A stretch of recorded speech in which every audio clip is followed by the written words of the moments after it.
Welcome to HealthData Talks, where industry experts offer bite-sized tips and trends for managing legacy data. Thank you for joining us. I'm Shannon Larkin with Harmony Healthcare IT. And at Harmony, our specialty is working with legacy data. We've been focusing on that in healthcare for the past 17 years. And the thing is, legacy data isn't always the easiest thing to get.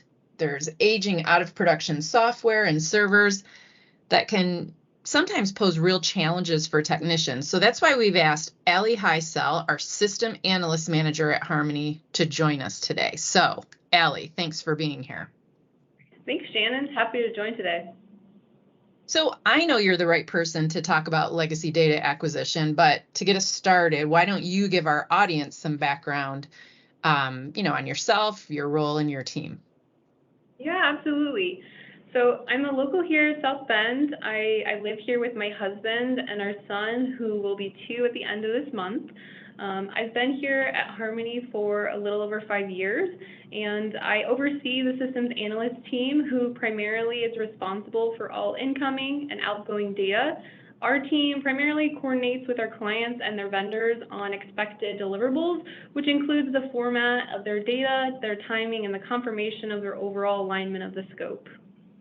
Okay, so this is definitely a critical role. It's like the starting point for bringing data into our environment so it can be transformed, converted, stored, right, to fulfill whatever scope of work we've contracted for. So tell us how this works most often. Is your team extracting the data directly from a legacy system? Is the data provided to us from that legacy vendor? Just kind of talk about how we get started.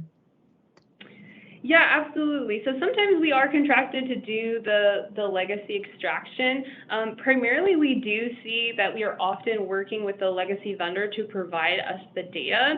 And data is typically delivered to us one of 3 ways, all of which are equally secure. And that transfer method mostly depends on the total size of the data that needs to be moved.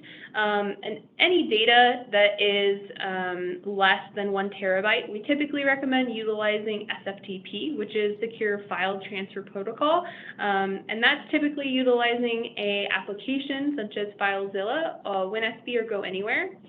For any data totaling data size larger than 1 terabyte, we typically recommend sending an external encrypted USB hard drive. Okay.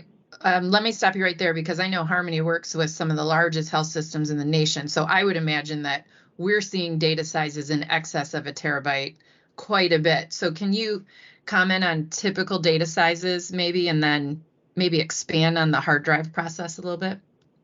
Yeah, absolutely. So our data sizes vary for astronomical sizes. So typically, practice management systems, we can see in megabytes to gigabytes. Those systems are typically on the smaller side, whereas our acute clinical systems for larger hospitals, those are where we start to see larger sizes, where we see closer to the terabytes. So those could be 10, 50, even to the 200 terabytes worth of data and external images. So in terms of our hard drives, so we typically utilize those for our larger projects, so our larger terabyte transfers for our data sets. Our go-to brand is Apricorn. So for some of those key features for that hard drive include a 256-bit ATX AES hardware encryption, which basically just equates to 2 layers of added encryption. You are also provided a PIN to unlock the device utilizing an external keypad on the drive. And one additional security feature includes an unattended auto lock set, which sets the drive to a lock after a period of inactivity for extra added security. So just out of curiosity, how are those hard drives shipped? It sounds like the device itself is very secure, but I'm just wondering how that, the precious protected health information cargo makes its way from the client site to our physical site securely. Yeah, so absolutely. So we ship our hard drives in a secure case with a custom insert for each drive and its cabling. We recently made the change in our shipping to ensure the security and the durability of our transporting of the physical hardware, but it also helps us reduce our carbon footprint. That's interesting. So you mentioned, I know I got us off track here with the hard drive, but I find that kind of interesting. So you originally mentioned 3 ways that data gets delivered. So what's our last method then? So our last method is our cloud storage transfer. So this is where our clients utilize their existing cloud storage, such as AWS, Azure, or GCP, which is Google Cloud's platform, where they are able to provide us connection credentials to allow us to securely download their data utilizing that connection information. And that's where we're able to securely transfer their data or external images. So this method seems really logical to me. So do you see this transfer method happening more often as hospitals transition to the cloud? And if so, is there one platform out of the ones you mentioned, the big 3, that emerges as more prevalent? Yeah, absolutely. So a few years back, we ran into a few cloud transfer requests, maybe once every 3 times a year.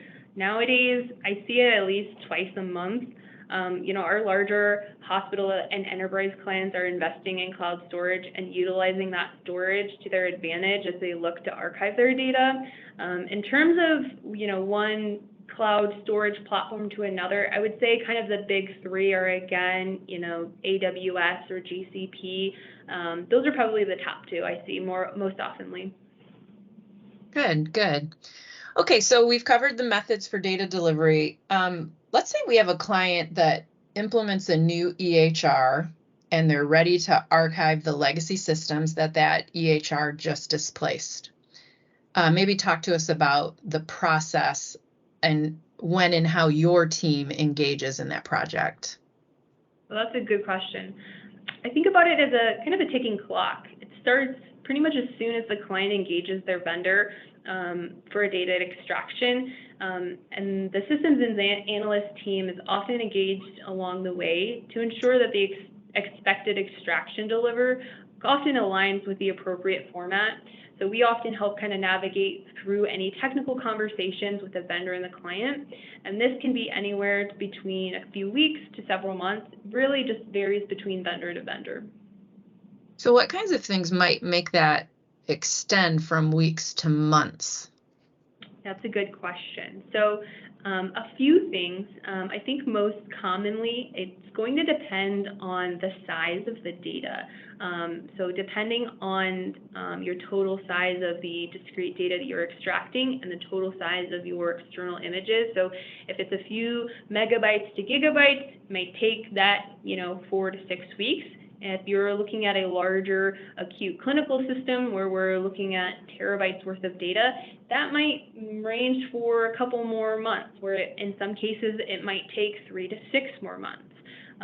You might also need to look at the database platform size. That will also play a factor where it's going to determine the overall format of the deliverable, where that will play a role in the length of time it's going to take your vendor to actually extract that.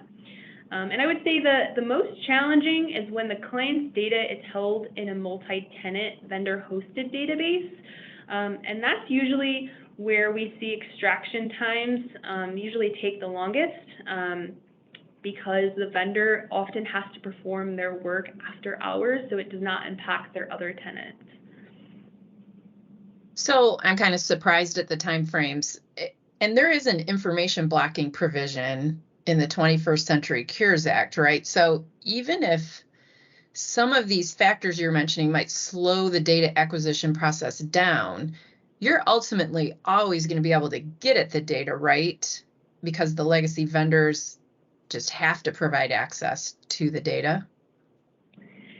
Yeah, so, in some cases, we're not always able to have, direct access to the data itself, but we're always able to kind of navigate our way around it. So in some cases, there are what we call proprietary files delivered. So in this case, all vendors have different files or versions of an encrypted file, which is unique to them. Ultimately, those are files that we're not able to work with unless it's an unlock or decrypted. For example, we often work with eClinicalWorks where they have encrypted progress notes. And if a vendor is unable to provide this XML, which is a type of document in an unencrypted format, the alternative is to engage our cross-functional team, which is our data automation specialists, who utilize their robotic automated processing tools to capture that data on the front end of the application to mimic the actions of the front end user. So ultimately, we won't necessarily, if they're not able to provide us access to the data, either delivering that to us, and they're not able to provide us access to the back end of the data, we definitely have the tools to kind of work our way around it. So Harmony archives hundreds and hundreds of legacy systems each year. How would you characterize the percentage on how many data extractions go, let's say, smoothly versus not smoothly?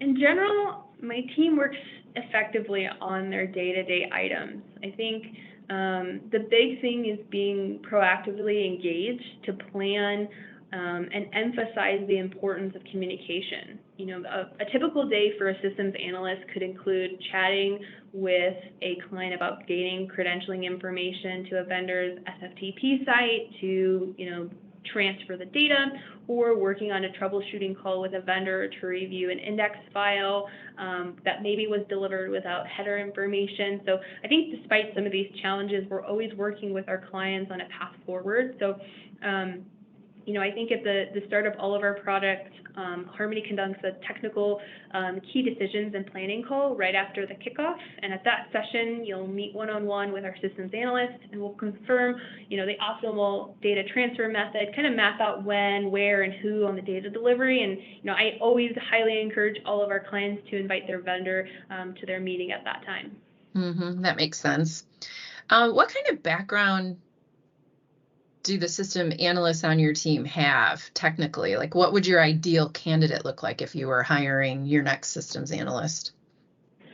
Ooh, I like this question. So for systems analysts, I often have a mixed bag of experience. I think the ideal candidate has experience with, database management, overall data extraction, but can also kind of put on their general IT admin hat and dive into some troubleshooting with an LDAP issue. We're often dealing with a wide variety of different database platforms such as DB2, Sybase, Oracle, Postgres, and Fox Pro, and that's just to name a few. So this requires the SA to kind of, sometimes act as a technical liaison with our project management team, which is crucial, when translating technical challenges to our clients for just general next steps. Crucial for sure. I think Harmony is pretty lucky to have you at the helm to manage that team and just the data acquisition process overall, so that, the data specialists at Harmony can complete the data conversions and the archives that we're contracting for. And that, just keeps patient and employee information safe the entire time. So, Alli, I'm so glad you were able to carve out some time and join us today. Thank you very much. Yeah, thank you so much for having me today. Yep, I think we learned a lot about the data extraction process and how we're handling it. So to our audience, thank you for joining us, and be sure to tune in next time for another discussion about legacy data in healthcare. That's it for this session of HealthData Talks. Check out helpful resources at harmonyhit.com and follow us in your favorite podcast app to catch future episodes. We'll see you next time.